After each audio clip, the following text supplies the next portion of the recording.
He was to take and rip the piece off that he did. The leather piece. Right, but more came off than what was supposed to. Welcome to Watch Mojo, and today we're counting down our picks for the most shocking moments on live television that should have been censored, but were seen before the stations could cut away. Yeah.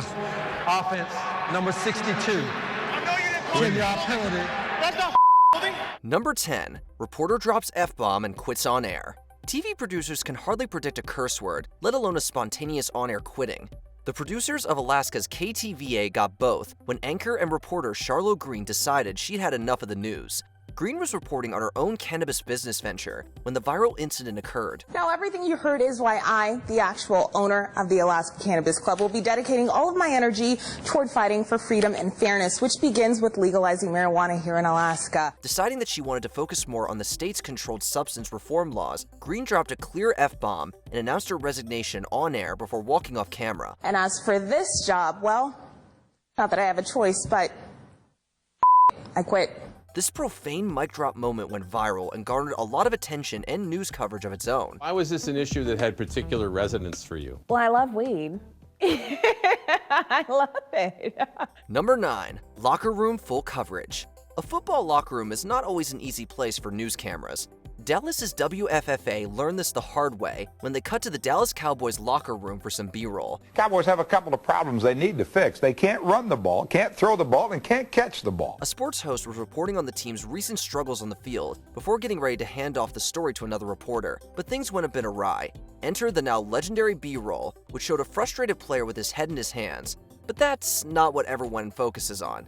Nope, this should have been censored moment is all about, well, the elephant in the room. It's great for a laugh, but we can't imagine the producers were very happy with this major slip-up. Get that camera out of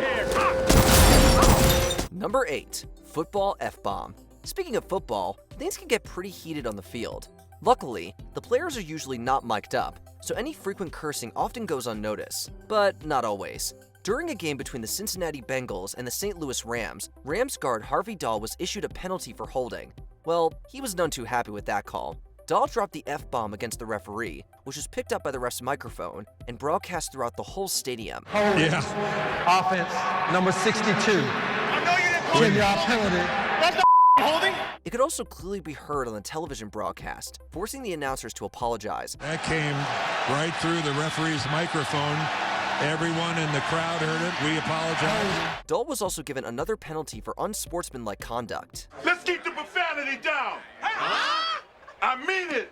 No swear. Number 7. An accidental flashing. Here's an idea. Don't randomly scroll through social media photos while live on the air. You're welcome.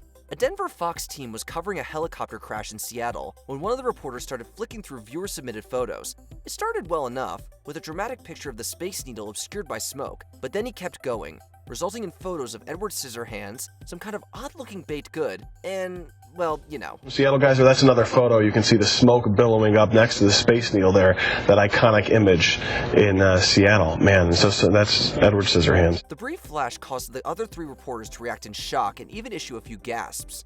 The one doing the swiping just ignores it and talks on. A lot of people obviously, following this on Twitter. Props to his poker face. That was the single most thrilling experience of my whole life. Number 6. On Air Demeaning.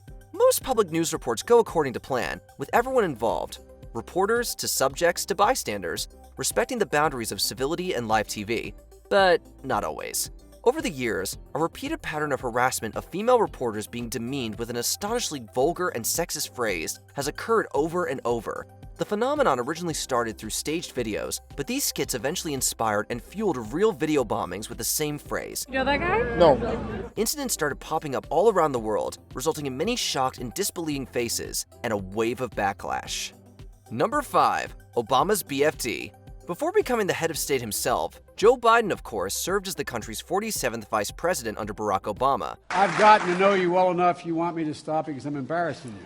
As vice president, it was Biden's job to introduce Obama at the landmark signing of the Affordable Care Act, but not without a little uncensored enthusiasm. Shortly after introducing the president, Biden goes in for a congratulatory hug and whispers into Obama's ear. Unfortunately, the whisper was caught by the hot mics around the room and broadcast on live TV. The viral incident was later parodied by both Biden and Obama, so at least they have a sense of humor about the incident. Number 4. The Simple Swearing Life. Nicole Richie, daughter of Lionel Richie, rose to fame by starring on The Simple Life with Paris Hilton. Hi, what's up? Welcome to Sonic. The two became inseparable and took the stage at the 2003 Billboard Music Awards. It started with Hilton reminding Richie that they were on live TV and to watch her swearing. It's a somewhat obvious setup to a rebellious swearing gag, and that's exactly what we got. Richie performed a little wordplay, referencing The Simple Life in regards to getting cow poop out of a Prada purse. She didn't drop just one, but 2 naughty words in the process. Have you ever tried to get cow out of a Prada purse? It's not so simple. The incident aired on Fox and resulted in the channel getting slapped with an indecency case that went to court. Never drink milk again.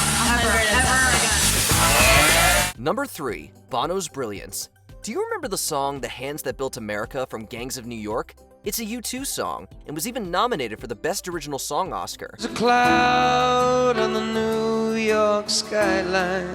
While the tune failed to procure that coveted award statue, it did indeed garner a Golden Globe, which eventually led to the lead singer Bono taking the stage at the award show ceremony. Clearly ecstatic, he said that winning the award was... That's really brilliant. And Now that's a rock and roll attitude. The crowd loved it, smiling and laughing along with his excitement, but the FCC didn't find much humor in it, calling the utterance indecent and warning broadcasters that future cursing would be met with punishment.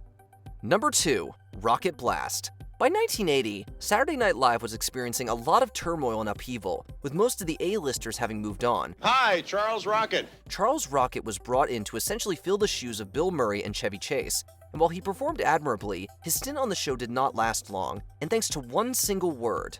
A sketch ended with Rocket being shot in a parody of the famous Who Shot JR cliffhanger from Dallas. While still in character, Rocket uttered a clear F-word, saying he'd... I'd like to know who did it. The curse, combined with the tumultuous reception of his season, resulted in Rocket's termination. However, he certainly wouldn't be the last celebrity to swear on SNL. Before we continue, be sure to subscribe to our channel and ring the bell to get notified about our latest videos. You have the option to be notified for occasional videos or all of them. If you're on your phone, make sure you go into your settings and switch on notifications. Number 1. Wardrobe Malfunction. There are legendary events in the history of live TV. Then there's the Super Bowl 38 halftime show. Perhaps the most infamous TV event of the young century, the performance included Justin Timberlake tearing the shirt off Janet Jackson in front of millions of live viewers.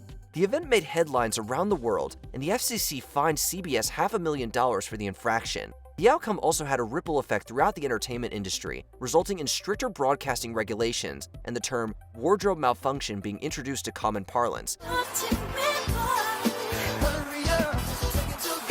Suffice it to say, Nipplegate upstaged the game itself. Why am I apologizing for an accident? Well, you did say in the apology you apologized for anybody who might have been offended. Right, and they wanted me to say that, so I did. Did you enjoy this video? Check out these other clips from WatchMojo, and be sure to subscribe and ring the bell to be notified about our latest videos.